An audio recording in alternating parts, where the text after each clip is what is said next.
بسم اللہ الرحمن الرحیم۔ بہت پرانے زمانے کی بات ہے۔ کسی ملک کا ایک تاجر تجارت کی غرض سے بغداد پہنچا۔ ان دنوں تجارت کا یہ قانون تھا کہ تاجر جس ملک میں تجارت کرنے جاتا سب سے پہلے وہاں کے بادشاہ سے ملاقات کرتا، اپنا سارا سامان تجار دکھاتا اور اس کی خوبیوں اور انفرادیت سے آگاہ کرتا۔ چنانچہ اس تاجر کو بھی بغداد پہنچنے کے بعد بادشاہ کے دربار میں پیش کیا گیا۔ تاجر نے بادشاہ کے حضور تحائف پیش کیے اور پھر مال و تجارت نکالا اور ایک ایک چیز کی خوبی بیان کرتے ہوئے دکھانے لگا۔ حضور، یہ پانی سے چلنے والی گھڑی ہے جو میں نے یونان سے خریدی ہے، یہ قالین ہے جو ایران سے خریدا ہے اور یہ خالص ریشم کا تار سے بنا ہے، یہ قلم ملاحظہ فرمائیے جو میں نے جاپان سے بہت مہنگے داموں خریدا ہے۔ تاجر نے ایک ایک مال کی اہمیت بیان کی۔ بادشاہ نے مسکراتے ہوئے کہا، بہت خوب، تمام چیزیں بہت عمدہ نایاب ہیں جو تم نے ایران، یونان اور جاپان سے خریدی ہیں، لیکن یہ تو بتاؤ کہ تمہیں ہندوستان میں ہمارے شان کوئی چیز نظر آئی؟ تاجر نے بادشاہ کو متاثر کرنے کے لیے کہا، بادشاہ سلامت، یوں تم وہاں پر آپ کے شان بہت سی چیزیں تھیں، لیکن جو چیز مجھے پسند آئی اس کو حاصل کرنے کے لیے مجھے کچھ عرصہ وہاں قیام کرنا پڑتا، جبکہ میرے پاس صرف 2 دن کا وقت تھا، اس لیے میں وہ نہیں لا سکا۔ بادشاہ نے کہا، بھلا وہ کیا چیز تھی؟ تاجر بولا، جناب وہ ایک موتی ہے اور اس کی خوبی یہ ہے کہ وہ دوسروں کو بانٹنے سے بڑھتا ہے، اس کو کوئی چرا بھی نہیں سکتا اور اس موتی سے بہت سے زیور بھی بنا کر پہنے جا سکتے ہیں۔ بادشاہ تاجر کی اس بات سے بہت متاثر ہوا اور کہنے لگا، میں اسے ضرور حاصل کرنا چاہتا ہوں۔ اس نے فوراً اپنے ایک خاص وزیر کو ماسمان و سواری اس ہدایت کے ساتھ رخصت کیا کہ اب وہ موتی لے کر ہی لوٹے۔ وزیر اپنے مقصد کے لیے نکل پڑا۔ جنگلوں، سمندروں، پہاڑوں اور صحراؤں غرض ہر جگہ کی خاک چھان ماری، وادی وادی گھوما، ہر شخص سے اس نادر نایاب موتی کے بارے میں پوچھا، مگر سب نے یہی کہا کہ ایسا کوئی موتی نہیں جو چوری نہ ہو سکے اور اس سے بہت سے زیور بھی بن جائیں۔ لوگ اس کی بات سن کر ہنستے اور کہتے ہیں، مسافر پاگل ہو گیا ہے۔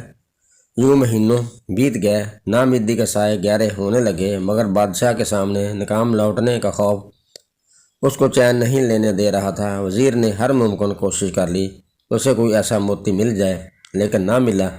آخرکار اس نے واپسی کا ارادہ کر لیا۔ وزیر اپنی ناکامی پر روتا روتا جنگل سے گزر رہا تھا۔ رات خاصی بیت چکی تھی اور وہ تھک بھی گیا تھا۔ ایک درخت کے پاس آرام کے ارادے سے لیٹا ہی تھا کہ اسی لمحے ایک روشنی اپنی جانب بڑھتی نظر آئی۔ پہلے تو وہ ڈر گیا، مگر پھر ایک آواز نے اس کو حوصلہ دیا، ارے نوجوان، ڈرو مت، میں اچھی پری ہوں، بتاؤ تمہارے ساتھ کیا مسئلہ ہے؟ مدتوں کا تھکا مسافر معلوم ہوتا ہے، بتا میں تیری کیا مدد کروں؟ وزیر نے اپنی داستان کیا سنائی کہ اسے جس موتی کی تلاش تھی وہ اس کو کہیں سے بھی نہیں ملا۔ اب اچھی پری وزیر کے سامنے آ چکی تھی اور وہ وزیر کی بات سن کر بے ساختہ ہنسنے لگی اور بولی، افسوس کہ تو نے عقل سے کام نہ لیا اور محض ایک موتی کی تلاش میں مہینوں مارا پھرتا رہا۔ وزیر بولا، اچھی پری، میں تمہارا مطلب نہیں سمجھا۔ پری بولی، بھلے آدمی، وہ موتی دراصل علم کا موتی ہے، لیکن تو اس کی ظاہری شکل کو تلاش کرتا رہا۔ علم تو ایک ایسی شے ہے جسے ہزاروں نام دے جا سکتے ہیں، کہیں اسے پھلدار درخت کہتے ہیں تو کبھی سورج سے تشبیہ دیتے ہیں اور اس سے سمندر بھی کہا جاتا ہے، لیکن اسے کوئی چرا نہیں سکتا، لیکن اسے زیور بنانے والا اعلیٰ صفت ہے۔